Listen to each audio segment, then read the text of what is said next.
Welcome to Health IQ, a podcast from the Coy County Health Council. In this podcast, we are exploring a variety of health topics that affect our community and probably yours too. We are not professional podcasters, but volunteers that have a passion for wellness. We will share practical ideas and resources for people with limited access to services, and we have some fun tips to help you and your family stay healthy and well. Increase your health IQ as you listen to our members as they talk and share with experts and others about the health matters that matter to you. Health IQ, level up your life. Prep like a prepper pro.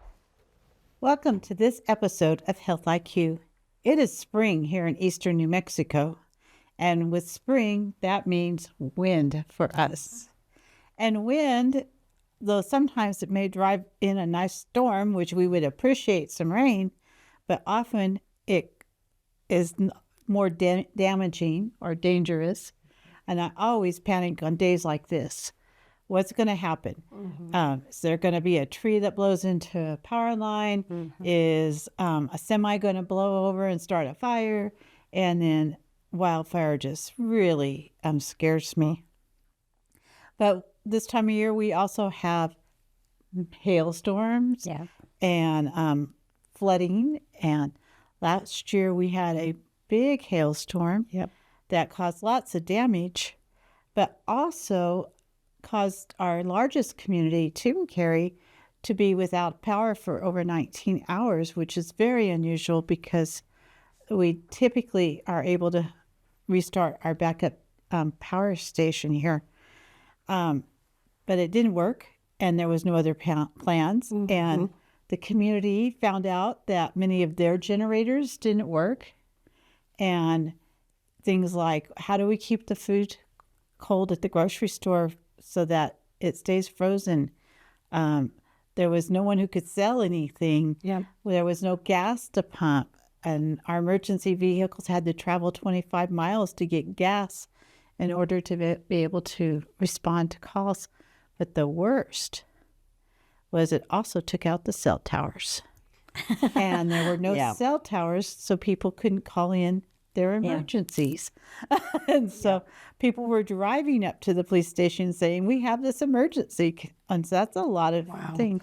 So as a community, we learned that we probably need to be working on some emergency preparedness. So this year, as spring winds hit, I thought it would be a good idea for us to talk about some things we need to do in our own homes to be ready for whatever emergency there is.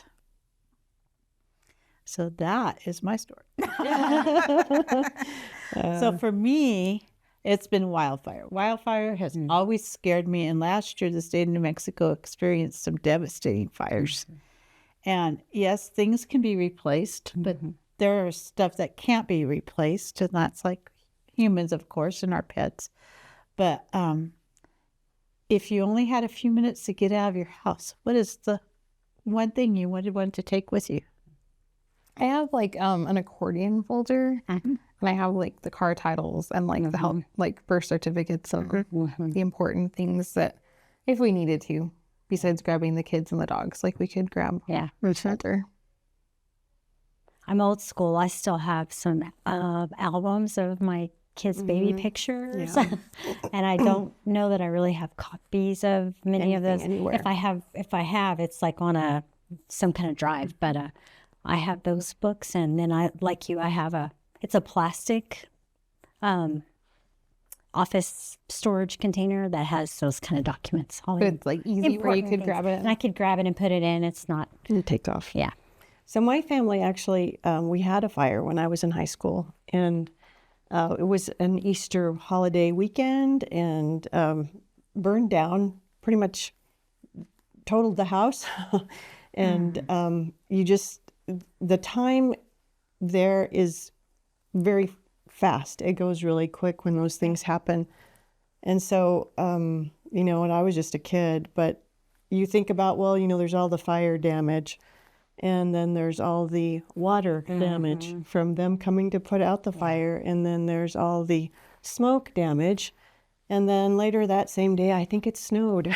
So then there was even more weight on a roof that was not all the way there. And so these things happen. And, to be prepared and to think about, like you said, to have your important papers in one place, to be able to grab those things, to have things backed up on discs for pictures and stuff. But, and that was a different time. And I'm sure my mom didn't have any of those things prepared. We had like family over to eat the meal.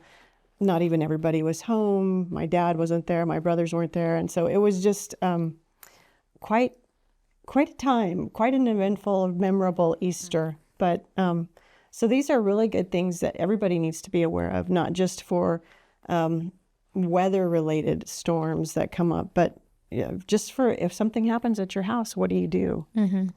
So years ago, there was a fire, actually north of your house, but it looked so bad, I thought it was coming to our house. So I started gathering up stuff. And I had a tote bag, and I was just gathering up papers and things because I didn't have it together. I have it in a filing cabinet. But after the emergency preparedness became a big thing, I started doing emergency preparedness programs. And one of the things I got was similar to what you all have, but mine is a firebox. And mine it's about this big, I don't know, holds 8.5 by 11 papers, and I'm putting about 3-4 inches thick of papers it will hold. And I put all those valuable papers in there. And, the things like, I used to keep like the birth certificates at the safe deposit box, but then when the kids were in school, you were always going to get them for every little thing. So shot records, birth certificates, all the insurance policies, the titles, everything that we had there at the house that I didn't keep in the safe deposit box, plus some credit cards, because if all your credit cards, if everything burns up, how are you going to buy anything? Yeah. Right.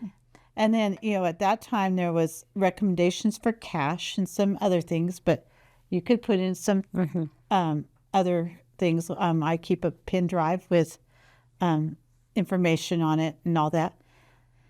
And then if you do have a fire, hopefully that would survive. Now, what the recommendations for that is not only do you put it in a Ziploc waterproof bag inside your fire thing, because the water can get through. Like you're saying, the water damage is sometimes it's worse than the smoke damage in the actual fire. Yeah.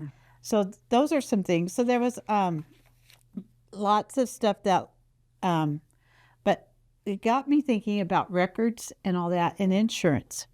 And so one of my tips is to get your phone. I mean, it's so much easier now than it used to be. You don't have to write it down. Yeah. But get your phone, put it on video, and walk through your house and videotape everything you have. I had an employee there was a wildfire and it burnt just a little bit of her house as they were moving in. So they weren't moved into that house, but it, burnt the back, and she had to document all the clothes she had already moved, all the baby stuff she had already moved by the item. Well, gosh, who can remember everything? But if you have your video, you can say, here's all my books. Here's all my... And so, now it's a little easier because we don't have to take pictures and get them developed. We have our camera and we can hold on to those ourselves, and people don't see the things we have. So before we had video cameras like that, I borrowed a video camera and did my whole house and my mother-in-law's house, and my parents did their whole house. So we had that.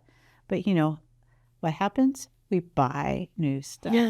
We get more. So you got to remember to update it. Yes, update it. And then the other thing is, you can now put stuff up on the cloud, but I'm not always super comfortable with that. Yeah. But to download that and put that someplace that's not in your home. Yeah. An external drive, because we have so much on our computers. Yeah, put it on your, take it to a friend's house, a kid's house, put it in the bank, whatever, but have that so that you can do that insurance stuff that you need to do and recoup some of your...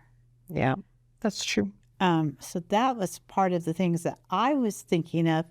But also in that whole program, I did several programs on that. We talked about the importance of when you travel and hit emergency, whatever weather might happen, and some of the things you need to have in your car with you. Does anybody have tips about what you should have? I know. I know that if you can carry like a coffee can and a candle and then some matches. And then if you were to get stuck in your car during a blizzard or something or a really cold night, you can at least light that candle and crack your window on your car so that you don't get carbon monoxide. And then if you have mittens, because mittens are warmer than gloves, and then blanket, and you can actually survive the night in a small space like your car with just those few little things that don't take up very much room at all. I had never done the candle thing, but when we would travel across our state, which can be beautiful in one spot and a blizzard down the road, an hour away. Clients Corners. Yeah. I'd always have food and blankets in the car. We did too when I was growing up. Yeah. And even in July, I got stuck for hours on the interstate in July due to a major hailstorm that looked like a snowstorm. It was so deep and just sat there forever and ever. And boy, what could I use a coffee can to just take care of other issues as well. Yeah. Ah, yes. So now they have really small metal blankets that are insulated that you can just stick in your glove box. It doesn't take up a lot of room, and it's something that I got several of and made sure my kids had them for their cars when they were driving around back and forth, because you never know what's going to happen with our weather here. We used to have those when we would go hunting, and it's also a way to signal for help. I hadn't thought about that. I think too, just like having the mindset of like, use what I have, and like remaining calm. I traveled with all of your kids, and I remember one time we were coming back from Las Cruces, and between Roswell and Fort Sumner, it was a haboob. It was back when we kept having those haboobs, and which is a huge dust storm, and there was hail with it. Like it was a thunderstorm, and there was hail. They're horrible. And we couldn't see, and so I pulled over, but like it just started beating the Suburban, and so like I was like, okay, like let's take care of each other, and I'm like, what do we have? And I'm like, we all have an FFA jacket. And so I told them, like, everybody grab an FFA jacket and like squeeze to the center of the car if you can, and put the FFA jackets against the windows, and like everybody had a blanket, so like get your blankets, everything like between you guys and the windows, and just in case the windows were to break, because like you don't want that glass hitting you and stuff, or like the hail coming through. So even just thinking like thinking through the process, okay, like what do we have that we can use in this emergency situation? Just to you have to think of that too. So another thing that I used to tell people is get one of those battery operated flashlights, or not battery operated, the crank operated, because your batteries are always going to be dead. Right. But in our part of this county, we were out of power a lot. So if you had you could like crank it up and at least get to the candles or get to the, Smart. And remember where you put, like, I always have those things in the same place. My 4-year-old likes to play with the flashlight and the lantern. And so like when we had that really bad wind where we didn't have power all day, that 85 mile an hour wind day, which there was a fire in across from my neighbor's house, which happens to be Bobby. And I thought his house was on fire, and I panicked. Oh, it looked like it. But we were literally looking for the flashlight at that time, because I'm like, where did you put it? And he's like, I don't know. And I'm walking around the house, and I like look out the window, and I thought Bobby's house was on fire. And so Yikes. Panicked, called 911, and and then started preparing our What if it comes this if way? it comes this way, like I have the keys, like just in case, because the wind was just so bad that day. So just having trying to remain calm and remember where you put things. Yeah. Always having a place that you put keys when you come in is a good tip, just because If you need to grab them. if you got to evacuate your house and you only have a few minutes, you need your car to get out. Yeah. And Especially like in a wildfire situation, like those go so fast. scary, fast. Yeah, I do have a go bag at my house, and it's it's not an extensive one like some of the lists I've seen. I have a CDC list in front of me. We don't have all of the things in here, but the blankets you mentioned, I have those. I have some water that's the potable, the little, like little pouches of water. And I have enough for at least about 6 people for a few days. There's batteries in there, and I try to cycle them out ever so often. A flashlight. There is one of those radios you were talking about. There's some contact information in there. We don't have our medical in there. It's really hard to keep medical supplies in a go bag. And I have a spouse who is diabetic and would need that right away. So that's something that I know is in our fridge, and it's in a big Ziploc bag. So I know we could grab that bag. That's one of the things we would need to remember. Go bag. Yeah, it's, and there's That's probably the more important go bag. It is. For you guys. Well, and out here, it's hard to get your medicines replaced in a timely manner.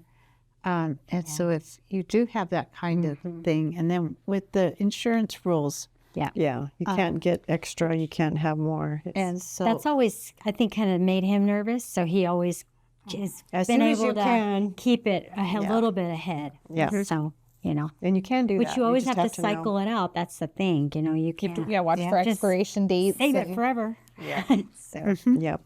I think another thing, especially being so electronically reliant on our phones, is that to have a battery charger, to have a cell charger that's floated. And so when your phone goes, you still have something to plug into that. So that was another thing now that I saw recently, which was not something that we thought about before. But they have ones that are solar, We have a little solar. and they work. They're not they're slow, but probably the best thing on earth. but it'll get you But they through. would We get got you lots in of an sun here, emergency. so- yeah. so invest in a solar or at least a power pack for so you can at least communicate. So another thing is what happens if you have a big disaster and your family's not together and they're in different parts of the town, the county, or whatever. It's important to have a plan for who they're going to call that's someplace else so that everybody can check in, Or maybe a place to meet if or where you're going to possible. meet, or things like that. So you have that kind of plan. I know during Katrina, that was one of the things is people couldn't find family, and family was okay. It's just that they had no plan to What happens? And no way to communicate. communicate because of no phones, no cell phones. Right. So even if they they didn't know where their other people were. So, having a relative who lives someplace else that everybody calls to check into. Now there's apps to do that. And so you can do that on your phone as an app too. I saw that when there was a recent tornado, and then a couple hundred miles away, and they were all checking in. That way we're okay. Which one other item I was thinking of that I think is a basic thing that we forget about is a can opener.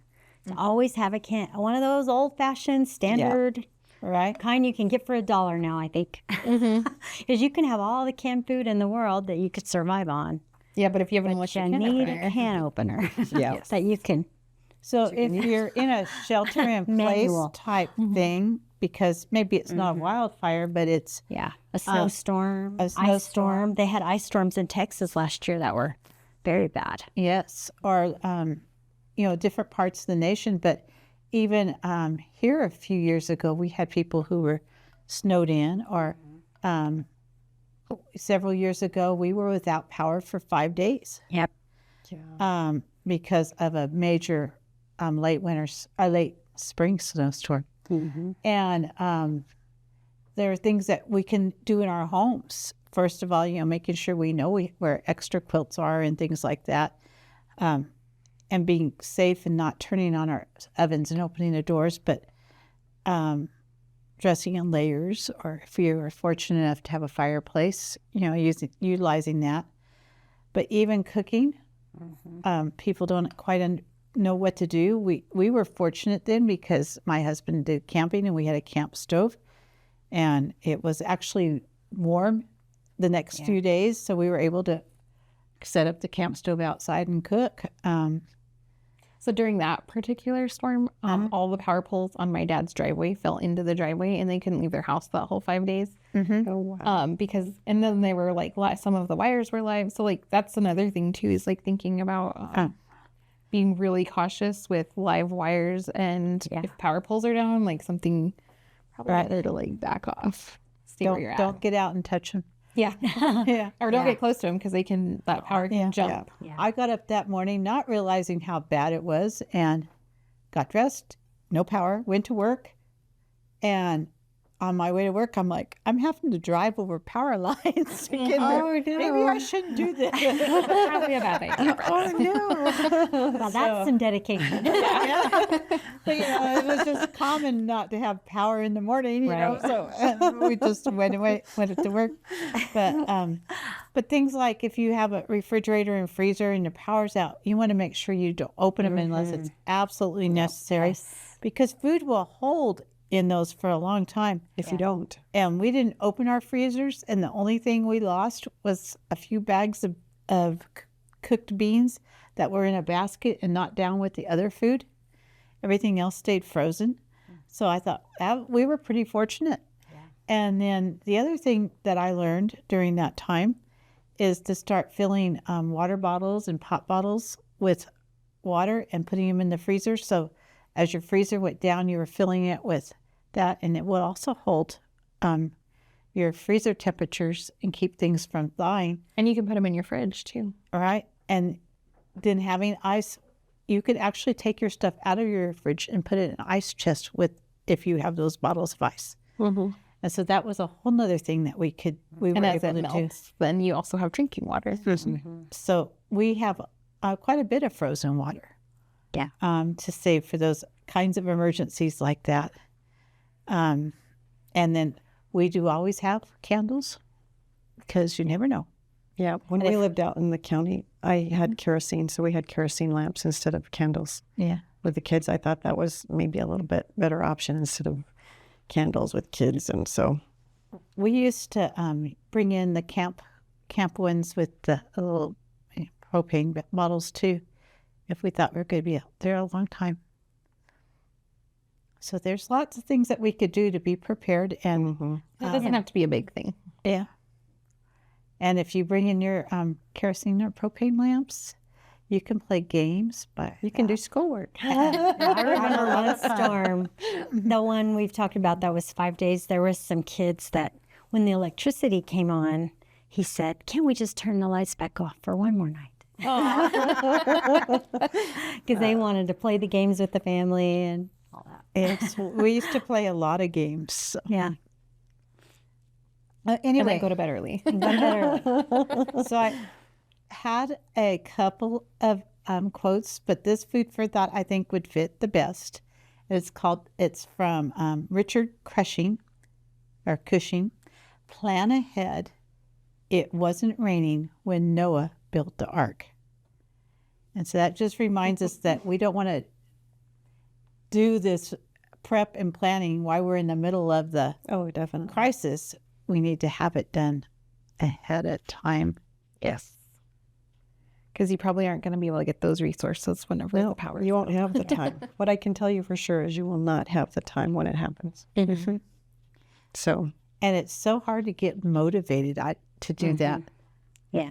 I've been wanting to do some of records, of dates and record stuff, and I keep thinking, I got to do that. So when I was reading this, I'm thinking, have I done that? Have I put each year you get a new insurance policy. Is it in the box? Is it some Set of a those? timer. Yeah. Just do it for 10 minutes. Let's do it for 10 minutes. But as I was reading this, I was like, I got to make sure my stuff's up to date Yeah. and get my box make sure it's there and everything's in it. Make sure the kids haven't lost the flashlight somewhere. We playing with it. have this conversation. Yeah. Like, Yes. why is this flashlight in your room? It's a good reminder. You have to put it in a tall place. Probably keeping a little bit of a schedule with that would be helpful to just even put a phone reminder. Hey, make sure your Like the first of the month. things always. are updated, your things you need. Yeah, that's a good idea. At the minimum, you need to have your paperwork in a safe place. Yeah.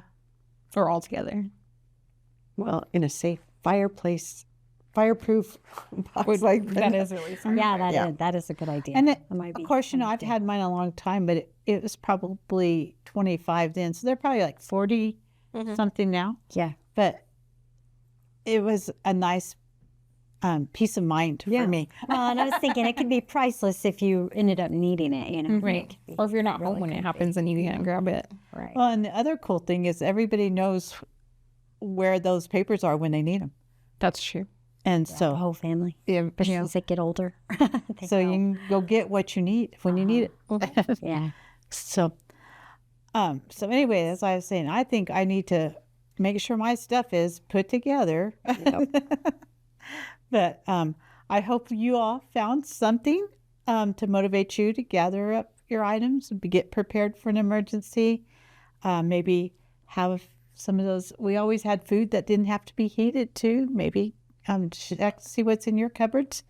And we will put some of these tips maybe in a little better detail on our blog.